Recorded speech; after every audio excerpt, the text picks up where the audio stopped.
Hey everyone, today we're going to be taking apart the AMD RX 7900 XTX. So this is the reference model from AMD. You know because it has the 3 red fins. No one else does that. There will be partner models as well. We don't have one right now to tear apart, but that'll happen next. This is the one that AMD is putting out. We expect the partner models, like usual, will have some advantages that AMD might not have, but this sets the tone for what we're going to be working with. So in this, we're taking it apart, but we have a separate video for the review, looking at gaming performance, thermals, power, everything else. And otherwise, we can just get started with the disassembly. Before that, this video is brought to you by Squarespace. We use Squarespace for our own GN store and juggle complex multi-piece orders all the time with it. Squarespace makes it fast for us to roll out new products with detailed pages full of galleries, videos, and descriptors. It's also useful for your own resume sites, for photographer or project portfolios, or for starting your new small business idea. There's never been a better time to try and start your new business than right now. And we can vouch that Squarespace makes it easy. Visit squarespace.com/gamersnexus to get 10% off your first purchase with Squarespace. Okay, so as this video is going up, I'll be in Taiwan with Andrew and Mike on our team, and we'll have Patrick at home base doing a lot of the testing on the 7900 XTX. What that means is we're gonna have follow-up testing after we get back, which is around a little bit after when this video goes up. But for now, we can at least take a look inside the card. Not too much has changed since it came out at the AMD launch event, and we got to see the early models there. A few differences. So first of all, they finalized the PCB color as black. A couple of the models at that show were red, but they were just engineering samples. That will not be a final color.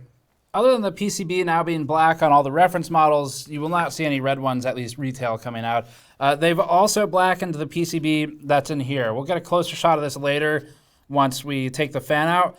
But as stated previously, there's a tiny PCB right in there that has a thermal sensor on it to test the ambient temperature of the air. We have a whole separate video talking about why that's interesting and what that could be potentially useful for. We'll link it below. But that's been changed to black from green previously. They've also moved all the text to the PCIe plate. Not that interesting. There's all the legal text they have to have on there. And the back is now just a black back plate. That's our sticker on there, so they won't have that. And they've got the classic AMD, don't touch this or you'll burn your hand paint on there. So that's the whole card. There's not too many screws in the backside of this. The fin stack is fairly thick and it's not obstructed by plastic overhang, which is great. That's something that XFX has now fixed, but previously they used to drag down the plastic shroud to cover like half the fins so they couldn't get air out, which was terrible, and now it's better. At least on the reference designs and XFX's last generation designs for them. For the fin stack, it's fairly standard oriented top to bottom. That means the air is going to be exhausting into the motherboard. That's fine. Whether or not it's optimal really depends on the rest of the card design. Sometimes it is. It'll also exhaust up the top. This is where most of your air is going to come out. And then, as usual, your slot thickness is determined by the shroud at this point. So it's a little bit more than 2 slots. It's not quite 3, but you're basically going to be using 3 slots for this card because you don't want anything in that 3rd slot, even though you can technically put something there because it'll block airflow. But at least it's better than a 4-slot design where you're using functionally 5 slots to fit it. Cables are right there, so we've only got 2 of them. Now the sizing wasn't something I got to check at the show, so let's go ahead and do that. The fans are approximately 85 millimeters outer diameter, so it's a fairly standard size. And is that true for all of them? That's true for all of them. That means that they are going a little bit over the PCIe slot, but not as tall as, say, Founders Edition 4090, where they're using, like, I think it's 116 millimeter fans.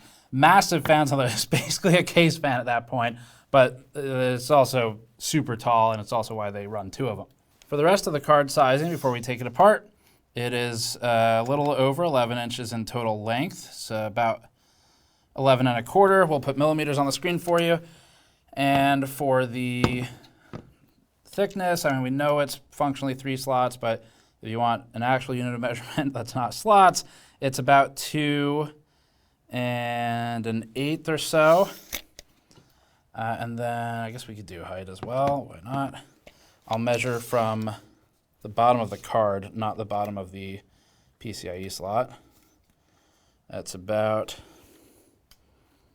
4 3/4 tall. let's take it apart. So the obvious first step to me is going to be the backside screws here, where we've got 1, 2, 3, 4, 5. There's going to be a screw on the flip side of this for the PCIe slot cover. There will be a screw under here. These red triangles I don't think mean anything. Maybe it's where screws are underneath. We'll see when we take it apart, but it might just be a design element.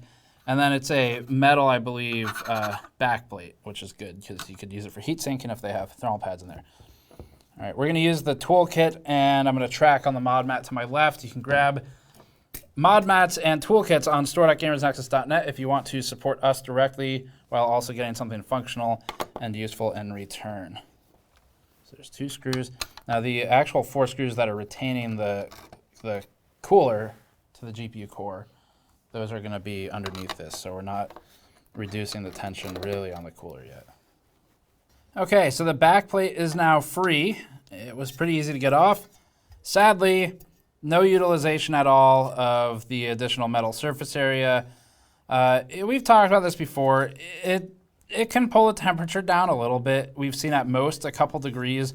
The MSI Evoke had the biggest change, if I remember correctly. The XFX thick also, but if you sync the back of the memory, which is right here, to the PCB, you can sometimes drag down the temperatures a few degrees. It depends on the front side, of course, as well, but we do like to see the surface area actually utilized, because otherwise it actually is just a heat trap.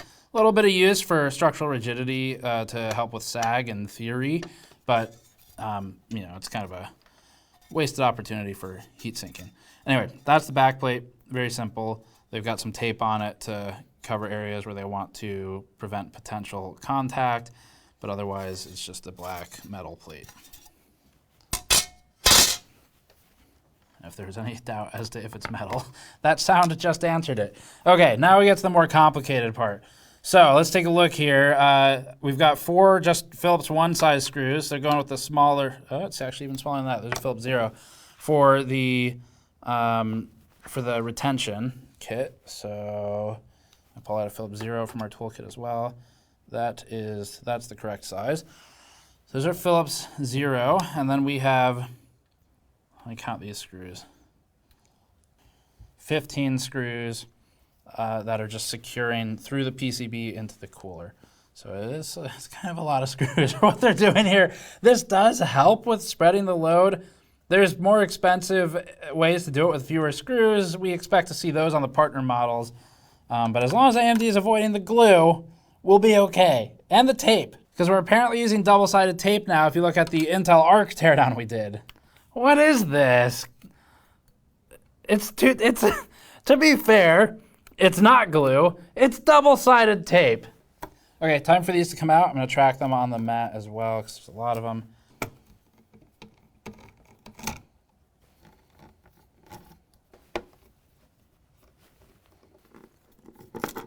So far, all of these are the same size, which is great.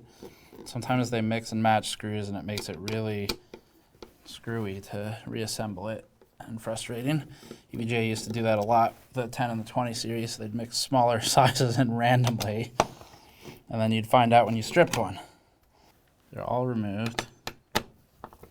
I actually see another screw. It's gonna be kind of hard to see on the camera probably, but right there's another one, but that is going, that looks like it's base plate into maybe the shroud. It's a lot of screws for tracking over there. Now it's time to pull off the leaf spring here. You can see lots of MLCCs in it, so a lot of caps and SMDs in there in general. Oh, actually, you know what? I really need to know the hole spacing for extreme overclocking, liquid nitrogen pots, custom cooler. So if you're gonna mod this and put a liquid cooler on it, these are the numbers you'll need. That hole spacing is about 71, 72 millimeters. And that is about 76 millimeters. Alternating corners, as usual. I always do these about 1/3 to 1/2 before switching to the next one. All right, that's already out, and that's basically out. All right, there's the leaf spring. No warranty void if removed stickers on any of these screws. AMD, awesome job. That's a good thing to see. They are spring tensioned. I'm gonna go ahead and get this PCIe plate off first, just to be safe. Now it's time to pull this off.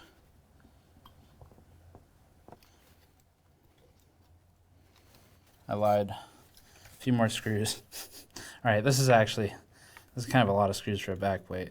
Phillips 0. And this is why you should grab the GN toolkit on store.gamersnexus.net. We have most of the tools that you need. Well, really, we have all the tools you need for most of the video cards on the market. Some of them use different size things. So like the new 4090 FE uses a few Torx heads that are different than you'll typically see in a video card. But for ones like this, it's mostly just a lot of Phillips heads, but you need to have the correct sizes or you'll strip them out. Normally they go from Phillips 000 to Phillips 0, and then there's typically Phillips 1 in there as well.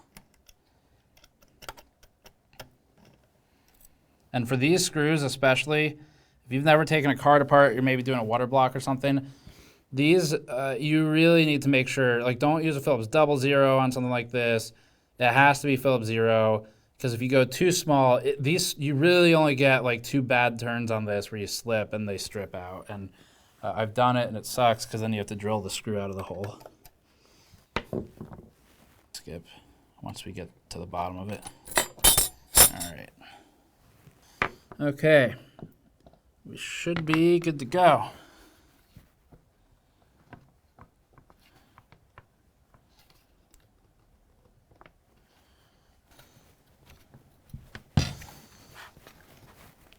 There we go. It's gonna have 2 cables I need to disconnect. I'll show you what I did after. 2 cables. You wanna try and get them not pulling on the wires themselves. So if you have trouble taking the cable out, I would suggest waiting about a week. Don't clip your fingernails and then try again. Easiest way to do it. Some tweezers and pliers can get in there okay though. All right, that one was a little difficult, but was able to get it out without pulling the wires. This one especially, if you pull the wires, they'll probably come out of the housing. You can fix it, but you don't really want to. So, okay, let's separate it and see what it looks like. All right, cool. Well, I'm glad we have a sample we can take apart separate from the testing because, so this is using what you call thermal putty typically. So this right here, that's a thermal putty. I've seen some people refer to it in comments as like a thick thermal paste. It kind of feels like that, but it does have a proper name. You can find these on like Mauser or DigiKey, places like that. This is really useful. So EVGA uses these on their inductor lines. They're really useful for filling in gaps where you can't really get between the component. There's some benefit to getting in between like the memory modules, which you can see they're doing here. That's not why they use it though. It's just kind of I don't know. The actual benefit is like functionally immeasurable. But the real reason they use it is because it has a good compression factor where when they're mounting the heatsink, what they want to do is get even compression of the thermal pads anywhere where there's resistance, but then more rigidity where they might want to support the cooler to resist the compression of the cooler onto the PCB, which allows a more even distribution of pressure and force. So I'm actually, hopefully before I leave for Taiwan, I'll have time to do some pressure tests for this and get them in the review. Otherwise, it'll be a separate content piece shortly after that. But in theory, with the thermal putty, it should compress a little bit more generously on all the sides. And for the GPU die, this is a big change as well. So they used to use, I don't recall, I know they use HM03. It's a Hitachi phase change material.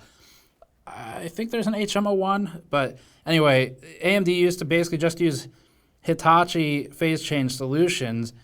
And those are cool, but they're really not ideal for this kind of use case. They help with balancing if you have a vapor chamber that's really uneven, which they did for several generations. It was like super messed up vapor chamber plate where totally uneven contact.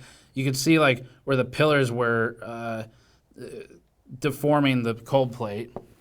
But here they've switched over to, this looks to me like a similar phase change material to what the 4090 FE is using, where it phase change, so it's basically thermal paste. It's just that it goes on as a solid sheet. And then the first time you heat it up, it kind of liquefies and becomes like this. So they're supposed to be more resilient to age, which is why people use them. Thermal pads on the MOSFET line, none on the inductors. It's okay. I mean, there's no airflow either on them. You'll get a little bit through the holes here, but nothing on the inductors directly. Inductors is copper coil, so it can take the heat for the most part. More pads on the FETs over here, and then it looks like some component pads for those, or just maybe for compression, even distribution. So that's going to be the base plate, which you can see is screwed into the actual fin stacks. I've got a couple screws around the corners. And then for the PCB, there are 12 memory modules. Any on the back? I'm assuming no, none on the back. So that's to be expected with the modern density of these. So we got 12 memory modules. We have a VRM layout where it's got two sides to it, plus you can see some sort of out parcel VRM components for getting memory VRM closer to the memory modules.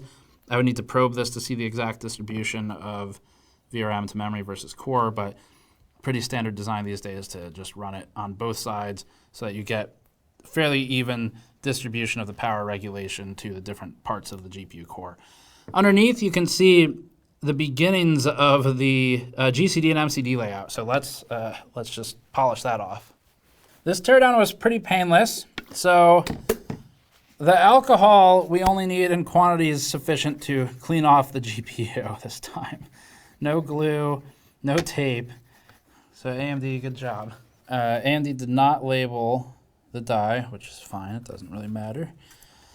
So what I'm doing right now is trying to see, they had a resin problem on Vega where they had 3 different packaging suppliers in different countries, and their coating, their top coat was different between them, and it caused some cold plate issues and some fragility issues with certain versions of that. This one is the first I've taken apart. I can't really feel the lines between the components, but you can see there's a little bit of depth there because that paste didn't come off without digging a nail into it or something. And if you do take one of these apart to water cool, don't try and scratch that out because you might cause damage. For the size of this thing, let's just go ahead. I mean, they've published die size specs, but let's get a couple measurements just to have them. This thing is pretty massive. 55 millimeters, not the largest we've seen, but by 47.5 or so. A lot of metal on there though. And then the top to bottom, counting the diffusion barrier, is about 23.5. Total package size.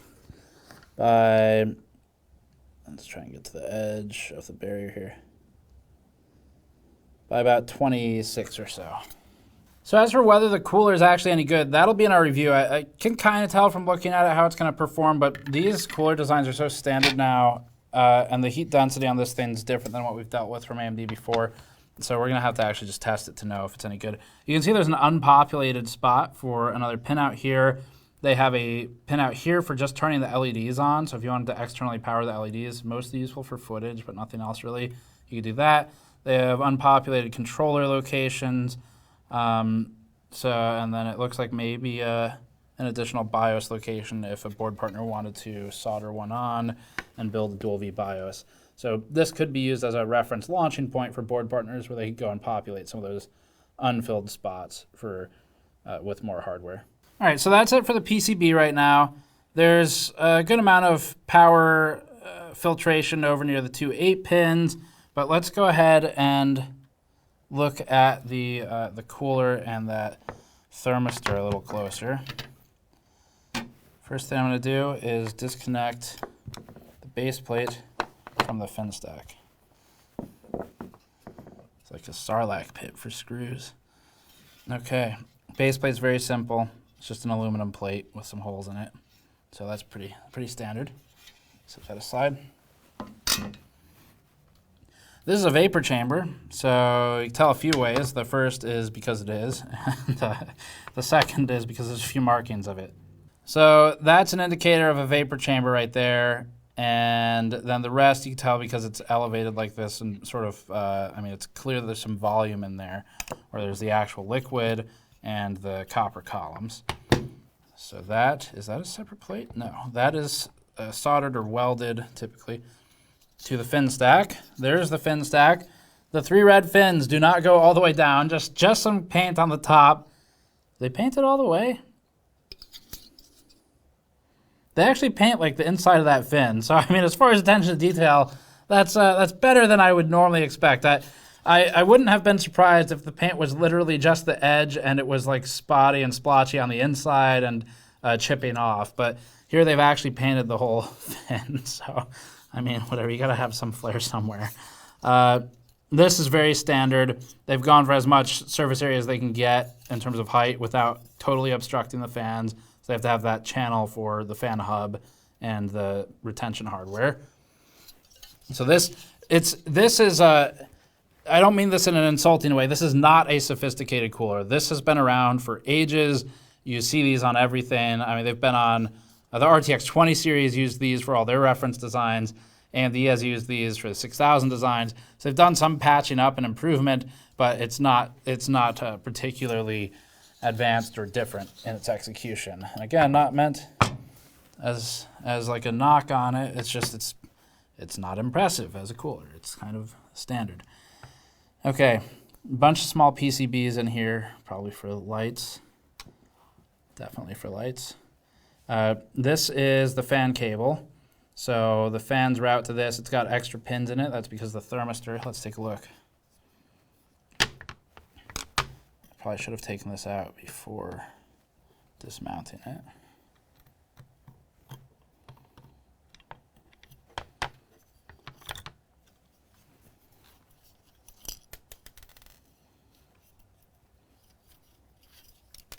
Bonus of a table made out of light.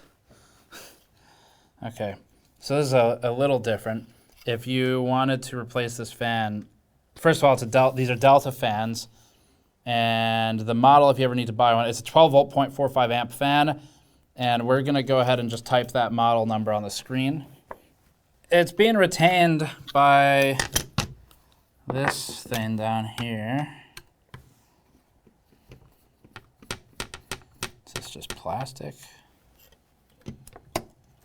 Oh my God, that's annoying.